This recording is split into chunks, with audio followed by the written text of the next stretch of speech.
Tamsin Surakarta. Bapak, Jadi, saya maaf dengan sangat bukan lagi saya pesimis atau gimana. Pengetahuan saya memang tetap masih harus belajar. Nah, saya masih belum punya gambaran tentang PPL. Saat PPL ini saat libur sekolah, mungkin ya waktunya melewati. Nah, itu memang di sekolahan kami selama ada virus corona ini, kita tetap berjalan pembelajaran lewat daring, Zoom, dan modul serta ambil modul ke sekolah. Nah, bagaimana besok kita melaksanakan PPL ini saat-saat libur, atau tetap kita menggunakan anak saat PPL tersebut, atau gimana Pak? Saya masih belum bisa punya gambaran. Oke, ya jadi gini Bu ya, jadi PPL itu tetap dilaksanakan sesuai walaupun nanti ada kondisi di mana pas pelaksanaan PPL ternyata saat libur ya, jadi libur sekolah ataupun lagi UTS misalkan gitu ya, jadi tidak diproses pembelajaran misalkan begitu ya. Dan nanti gimana caranya PPL tetap harus dilaksanakan sesuai jadwalnya. Di siklus 1, 10 hari itu Anda ngambil pilih hari aja kapan gitu ya. Nah, kalau pas libur ataupun pas ada UTS gimana caranya? Tetap caranya adalah izin kepala sekolah tentunya. Silakan Bapak Ibu mengumpulkan mahasiswa, diundang aja nanti mempraktekkan materi itu, terus direkam, terus diedit begitu Ibu ya. Jadi tetap harus dilaksanakan walaupun kondisi sekolahnya misalkan libur atau UTS, caranya adalah dengan memanggil mahasiswanya gitu ya. Terima kasih Bapak. Jadi, monggo yang lainnya.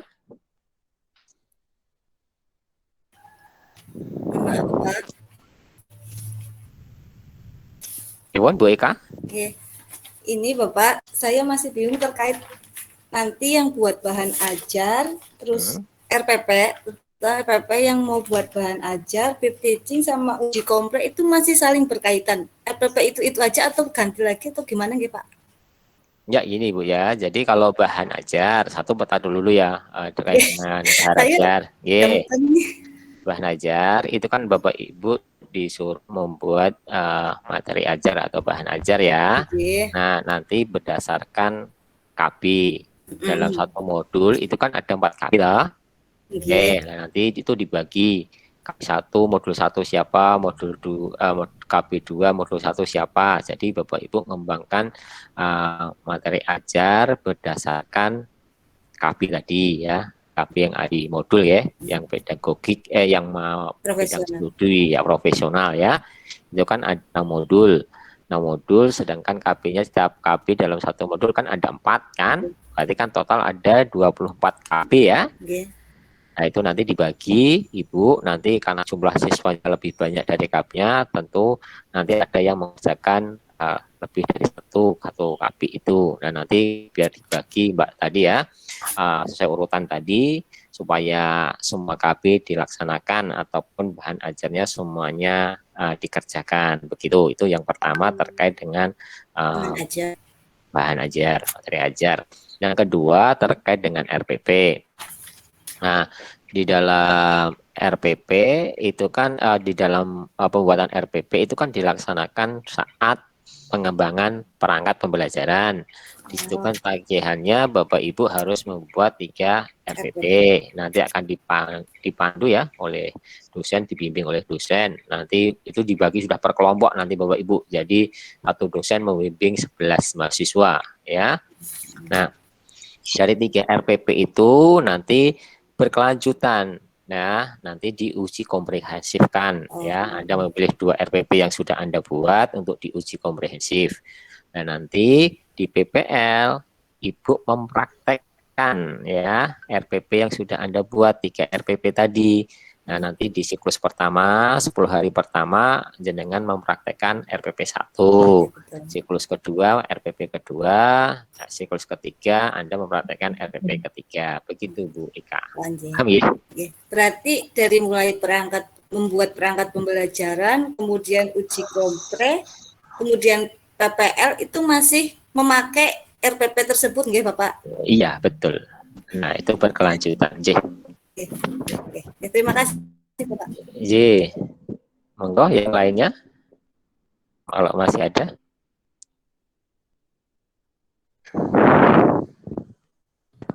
Izin bertanya, Bapak.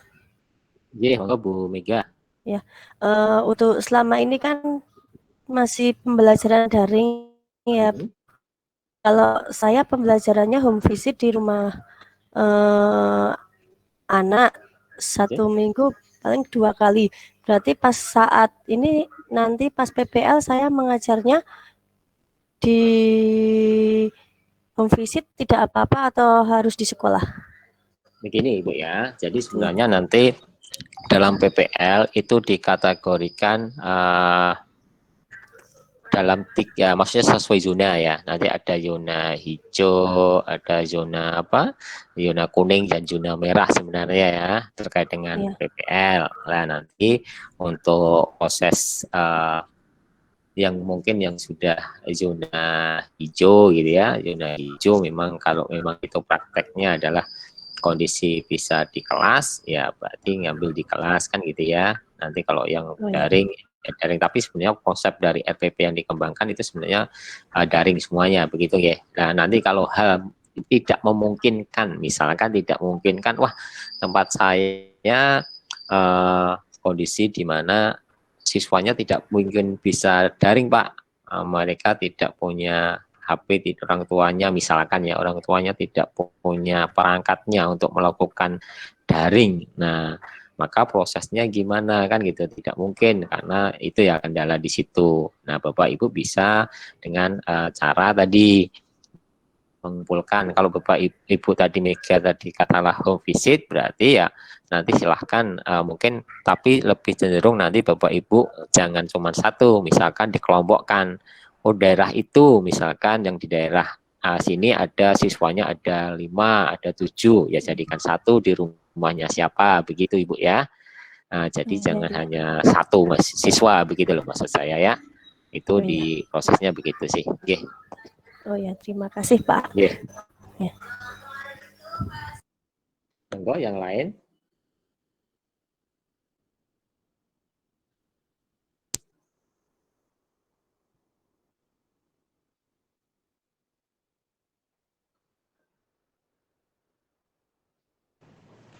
Maaf Pak, izin bertanya. Yeah. Itu kan untuk RPP itu kan ada penilaian di belakangnya itu. Nah, kalau seandainya itu yang hadir hanya 5 orang, itu bagaimana penilaiannya? Apa hanya 5 orang itu atau semua anak yang ada di kelompok yang kita itu Bu? Pak. Ya kan tergantung kondisinya ya. Ibu misalkan memang kelas itu jumlahnya 13 misalkan. Ya 13 semuanya kan. Nah, tapi kalau kondisi memang siswanya, misalkan contoh tadi kasusnya Bu Mega, misalkan kasusnya Bu Mega karena home visit, terus di sana cuman di daerah itu yang bisa dikumpulkan misalkan cuman 5 siswa, ya sudah berarti yang dinilai ya 5 siswa itu saja kan begitu ya. Jadi silahkan nanti sesuai kondisi di wilayahnya masing-masing karena kondisi seperti ini pasti juga berbeda, jumlah siswanya setiap sekolah juga pasti berbeda gitu ya. Tapi kalau yang idealnya ya kalau bisa ya satu siswa di situ, siswa dalam satu kelas itu jumlahnya berapa ya itu yang dinilai begitu ya. Begitu Bu. Maaf Bapak, izin bertanya lagi. Semoga Bu Juliana. Ini ada kaitannya dengan pertanyaan sebelum Ibu Zunaidah itu tadi. Begini, kalau Zoom kita melaksanakan pertemuan Zoom, nah itu ada kendala orang tua kan pelaksanaannya pagi hari. Nah itu ada kendala orang tua tidak bisa mendampingi, jadi ada banyak yang tidak hadir saat Zoom. Nah itu bagaimana? Atau sama dengan Bu Zunaida tadi yang dinilai yang hadir saja atau bagaimana Pak? Misalnya satu kelas kita kan ada 13, kadang-kadang yang Zoom tuh hanya yang hadir hanya 5, hanya 6 atau bahkan pernah ada 3 hanya 2 gitu, bagaimana Pak? Ya, baik Bu. Jadi sebenarnya untuk pengambilan video ataupun praktek itu tidak diwajibkan katakanlah harus pagi hari sebenarnya ya. Jadi sebenarnya mau fleksibel, mau sore juga sebenarnya nggak masalah selama itu bisa dilakukan begitu ya. Nanti kalau emang terpaksa gitu ya. Jadi kita usahakan lah ya, diusahakan dalam artian ya kalau ada 10 mahasiswa kalau bisa ya gabung semua kan gitu ya. Nanti kalau terpaksa emang yang hadir misalkan cuma 7 ya nggak apa-apa, ya itu 7 aja gitu loh. Terima kasih Bapak. Monggo yang lainnya. Bu Nur, ada mau tanyakan? Begini Bapak, jadi dari kesimpulan tadi, dari penjelasan Bapak beserta teman-teman bisa disimpulkan bahwa kalau PPL itu alangkah lebih baiknya menggunakan siswa, kan Pak? Iya, nanti di PPL itu nanti akan dijelaskan lagi sebenarnya ya. Nanti di PPL itu sebenarnya kalau dari pusat itu sebenarnya ada, maksudnya tergantung zonanya ya. Jadi katakanlah wilayah Bapak Ibu ada masuk zona hijau, ya katakanlah di sana sudah ada tatap muka, ya silahkan diambil tatap muka. Katakanlah di sana masih daring, ya pakai yang daring, begitu ya. Nah, seperti itu sih Bu, monggo. Jadi sesuai dengan kondisi di sekolahnya saat PPL seperti apa ya. Di PPL kalau memang sudah masuk tatap muka ya itu di tatap muka. Kalau memang di saat PPL masih proses saat ini daring ya daring. Begitu aja Ibu. Oke, terima kasih Bapak. Pak bertanya lagi Pak. Maaf. Gini, saya jadi baru ingat. Besok tatap belum sampai beberapa saat mendatang kan belum bisa tatap muka. Nah ini ada aturan durasi pembelajaran sudah diizinkan, cuma harus shift berdasarkan shift rolling gitu. Nah itu juga tidak full seperti tatap muka waktunya. Jadi kita hanya dibatasi 2 jam. Itu pun yang diizinkan baru kelompok B. Nah nanti saat ujian yang harus direkam itu seandainya saya kan mengajar di kelompok A ya Pak. Nah, yang diizinkan tatap muka itu di kelompok B. Apa boleh diizinkan kalau saya yang mengajar di kelompok B saat tatap muka kelompok B? Terus Bundi, itu yang direkam gitu loh maksudnya. Atau tetap saya mengajar di kelompok saya by Zoom.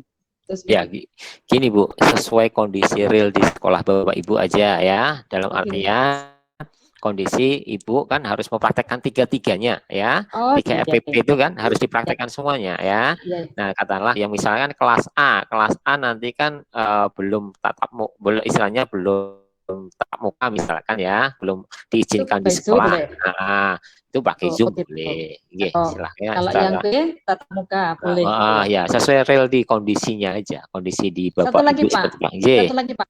Di RPP itu kan ada bagi pembukaan, inti dan penutup. Nah, saat ini kan kita tidak bisa mencapai semuanya. Jadi tatap muka saat ini hanya diambil intinya saja. Jadi langsung masukan hanya berdoa dan singkat saja. Nah itu gimana Pak? Jika tidak memenuhi alur di RPP?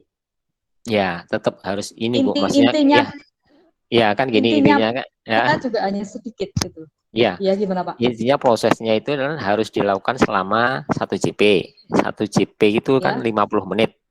50 menit itu kan pasti kan ya dibuka dulu kan, ada pembukaannya kan, ada pendahuluannya, ada inti, ada penutup kan gitu ya.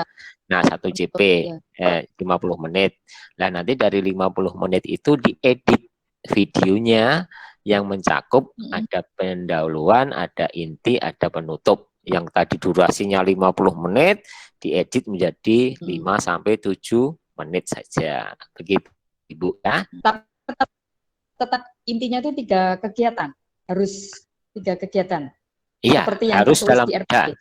dalam video itu tetap harus memuat itu.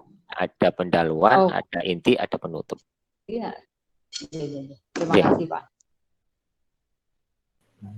Ya, monggo. Yang lainnya? Iya, Bapak izin bertanya. Wih, monggo Bu Dwi. Kalau di tempat saya itu cuma ada satu kelas B. Nah, untuk praktek PPL harus dua-duanya A dan B. Itu gimana, Pak? Nah, ini kondisi tadi dengan Bu siapa tadi ya? Saya lupa tadi juga sama kasusnya ya, di mana di sekolah itu cuman ada saya, Bapak. Ya, cuman ada satu kelas ya, dalam artian tidak ada kelas tinggi ataupun kelas rendah gitu ya. Nah, nanti silahkan Bapak Ibu berarti ya wis realnya di situ ya.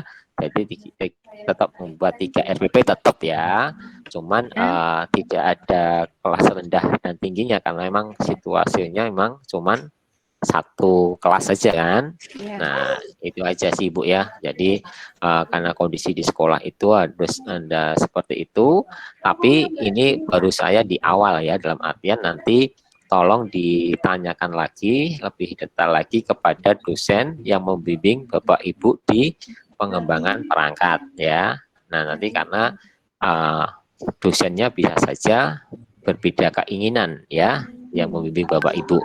Ya nanti diceritakan aja karena masih durasinya kan masih lama ya, dalam artian nanti saat masuk pertama kali di pengembangan perangkat, tolong nanti didiskusikan dengan dosen pembimbingnya ya, terkait dengan penyusunan perangkat ini seperti apa Pak. Kalau saya cuman ada satu kelas begitu ya. Tapi kalau untuk jawaban saya seperti itu ya, menyesuaikan real di sekolah memang seperti itu ya, buat 3 RPP itu aja langsung nggak apa-apa ya. Iya. Terima kasih Bapak. Monggo Ibu. Monggo yang lainnya.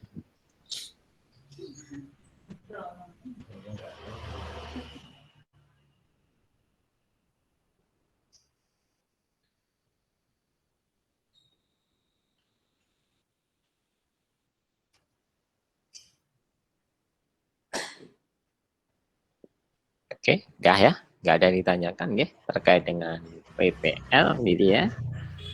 Oke. Oh, Pak, ini Bu Tri, ada yang mau ditanyakan? Tri Wulansari?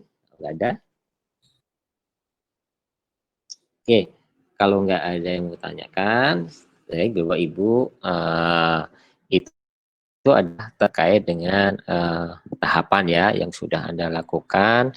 Dari tadi sudah saya jelaskan terkait dengan pendalaman ya, sudah ada pengembangan pangkat, ada uji kompre, dan ada namanya PPL, begitu ya.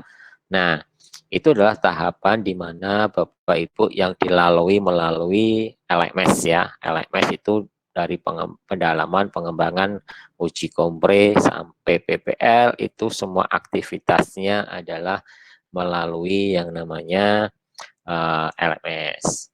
Nah, Bapak Ibu, nanti setelah ini, setelah uji, maksudnya udah setelah tahapan yang di LMS sudah Anda lakukan, nanti ada tahapan namanya UKM PBG.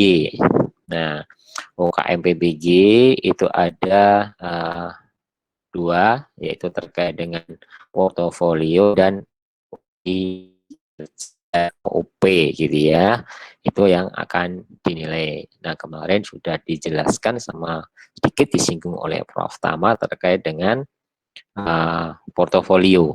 Nah, portofolio yang menjadi penilaian di dalam UKM PPG. Begitu ya.